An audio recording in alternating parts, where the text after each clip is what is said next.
Saya udah sempat bekerja selama hampir 9 tahun di lembaga misi, namanya CV atau Christian Vision, atau mungkin ada juga yang pernah dengar aplikasi Yes He Is. Nah, saya itu di sana bekerja gitu ya, tapi itu juga pelayanan karena lembaga misi. Karena apa yang kita kejar bukanlah omset, bukan untung rugi secara dolar, jadi cuannya itu bukan duit, tapi KPI ya, atau Key Performance Indicator-nya adalah jiwa-jiwa yang diperkenalkan kepada Yesus oleh aplikasi kita, oleh sosial media kita.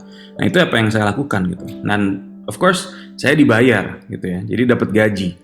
Jadi dari awal saya memang udah lumayan lama bergumul dengan ini ya, pelayanan profesional. Ya, pelayanan sebagai pekerjaan. Nah, tentu saja saya di-hire karena skill saya. Kekristenan saya penting.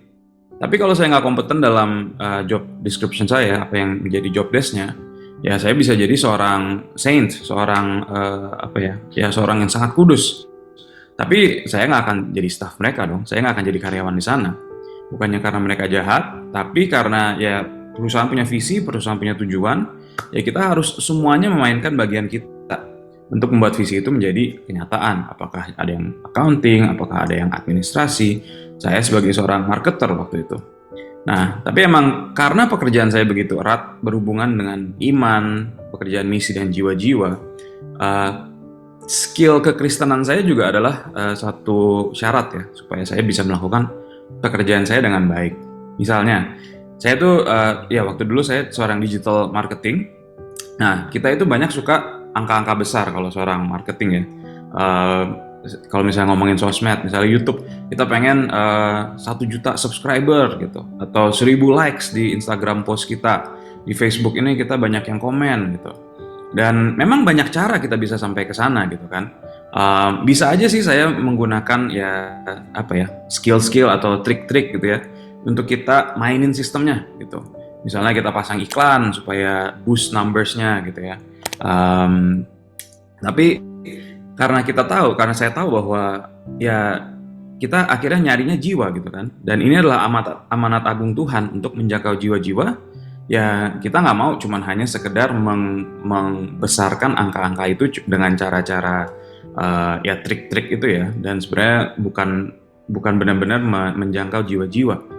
Nah jadi ya itu, jadi trik atau skill technical tapi skill kekristenan itu juga saya udah lama bergumul dengan hal itu. Terus mungkin satu contoh lagi, saya juga pernah jadi content producer ya di perusahaan itu, dan salah satu project yang ditugaskan buat saya adalah untuk membuat video dokumenter tentang para misionaris di Myanmar dan di Sumatera juga, supaya cerita-cerita apa yang Tuhan sedang kerjakan di daerah itu bisa kita highlight, kita bisa ceritakan, kita bisa expose gitu ya. Nah, kalau kalian mikir content producer atau filmmaker, mungkin ada yang berpikir, wah enak ya kerjaannya syuting, ketemu bintang film, main-main di studio gitu kan ya. Dan ya saya pernah sih beberapa kali kayak gitu. Tapi untuk project yang ini, saya itu seorang dibilangnya one man production team gitu, karena mungkin mahal ngirim orang dari Australia ke Myanmar. Jadi waktu itu saya pergi sendiri, bawa semua kamera gear, audio gear, tripod, baterai, semuanya gitu ya. Nah kalau kalian Bapak Ibu tahu gitu, sistem DSLR itu nggak ringan gitu kan. Jadi kita pergi dari satu lokasi ke lokasi berikutnya, kadang naik truk pick up, kadang naik motor, kadang jalan juga. Itu semua harus bawa itu, semua alat-alat itu. Terus pas sampai lokasi juga saya yang setting up, saya yang pasang-pasang, lightingnya segala macam. Habis itu produksi juga saya yang jadi interviewer sambil setting kamera. Nah, habis itu juga di packing gitu ya. Nah, jadi pada akhir perjalanan itu, akhir project itu, ya saya lumayan capek sih ya gitu. Pegel-pegel juga gitu. Padahal itu cuma beberapa hari, nggak sampai seminggu kalau nggak salah. Tapi ya physically saya sangat capek. Tapi kalau secara spiritual, secara rohani, saya sangat-sangat menikmati proyek itu. Karena saya ingat bahwa kenapa kita melakukan itu gitu. Kita ingin benar-benar mengekspos pekerjaan Tuhan yang waktu itu ya banyak juga di situasi-situasi yang tidak bersahabat gitu ya. Di Myanmar, kalau Bapak Ibu tahu itu negara Buddhis, dan kalau mungkin Bapak Ibu mikir Buddhis adalah orang-orang yang pasif. Kalau di Myanmar itu kebanyakan Buddhisnya Buddhis radikal. Jadi kayak kalau ingatnya mungkin warrior monks gitu ya. Jadi biksu-biksu tapi yang berperang sebenarnya gitu. Jadi emang mereka lumayan frontal gitu. Dan untuk gereja itu sangat kadang-kadang sangat hostile gitu. Dan di Sumatera juga Ibu bisa bayangkan keadaannya di sana gitu. Nah, jadi kita menceritakan gitu bahwa di situasi-situasi atau di keadaan yang berbahaya ini Tuhan tetap masih bisa bekerja dan mengubahkan banyak hidup gitu. Nah, jadi jadi saya ingat sekali bahwa saya waktu itu capek, tapi saya benar-benar bersukacita karena saya bertemu dengan orang-orang yang luar biasa, orang-orang yang dipakai Tuhan gitu. Jadi jadi saat ingat itu ya capeknya itu hilang sih. Nah, itu salah satu project yang saya ingat, saya sangat sekali bisa menggunakan skill saya secara teknikal dan juga membangun iman saya atau menggunakan iman saya untuk bisa mengabarkan Injil. Nah kalau di kantor lembaga misi mungkin itu lumayan jelas gitu ya, perbandingan antara technical skill dan juga tentang pelayanan. Tapi bagaimana dengan kantor perusahaan? Misalnya Anda bekerja di satu perusahaan atau mungkin Anda punya toko. Saya percaya bahwa technical skill kalian dan juga iman Kristen kalian itu yang akan menjadi aset berharga untuk kita dalam bekerja dan melayani. Saya ada satu quote dari seorang hamba Tuhan dari Amerika namanya A.R. Bernard, dan dia berkata, "The sacred and the secular are different but connected. So they're not separated two different worlds, they are different and connected." Jadi yang kudus dan yang sekular memang berbeda, tapi mereka itu ada hubungannya. Jadi mereka itu nggak berbeda, bukannya terpisah sama sekali, bukan dua dunia yang berbeda. Tapi mereka itu berbeda, tapi terhubung. Nah, yang kudus dalam hal ini hubungan kita dengan Tuhan, value-value yang kita pegang karena kita percaya kepada Kristus, nilai-nilai yang kita tahu dalam Alkitab. Dan secular itu adalah ya mungkin technical skill kita, pengetahuan kita, ilmu kita, keahlian kita.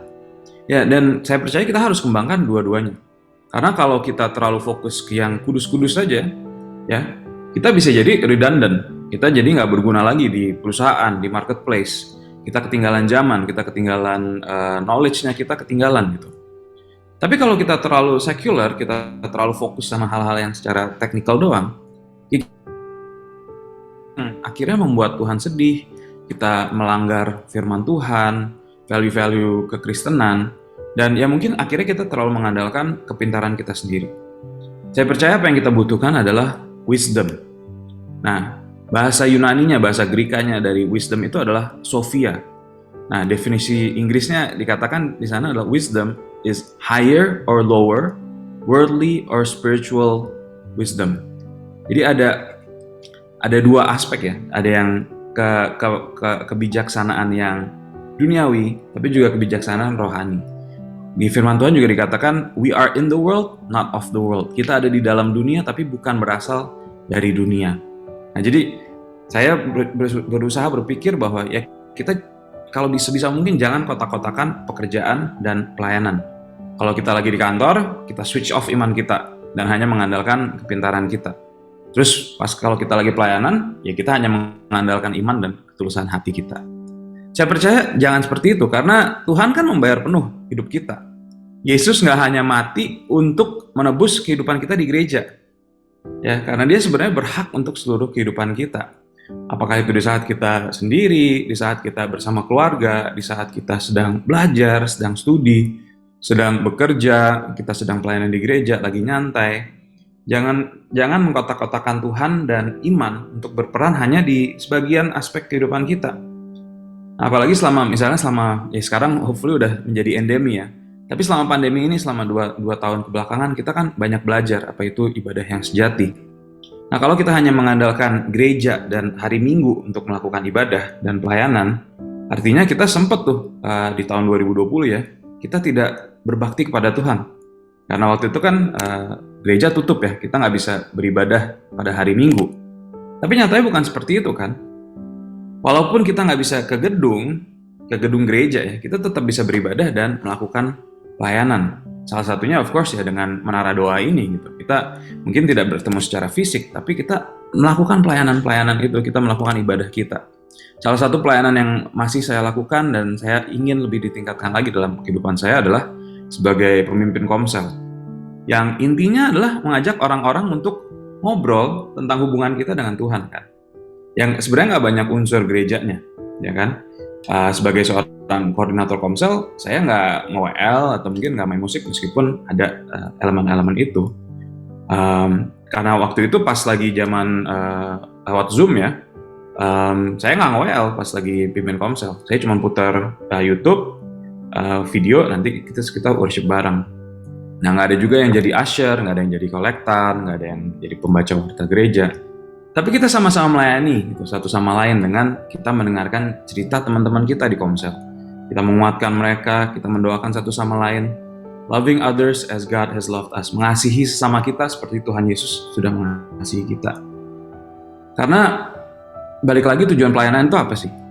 Misalnya kita ambil aja pekerjaan yang paling buat saya mungkin menggambarkan pelayanan ya. Ya, itu ada di katanya pelayanan. Pelayan. Ya, misalnya kita bayangkan seorang pelayan restoran.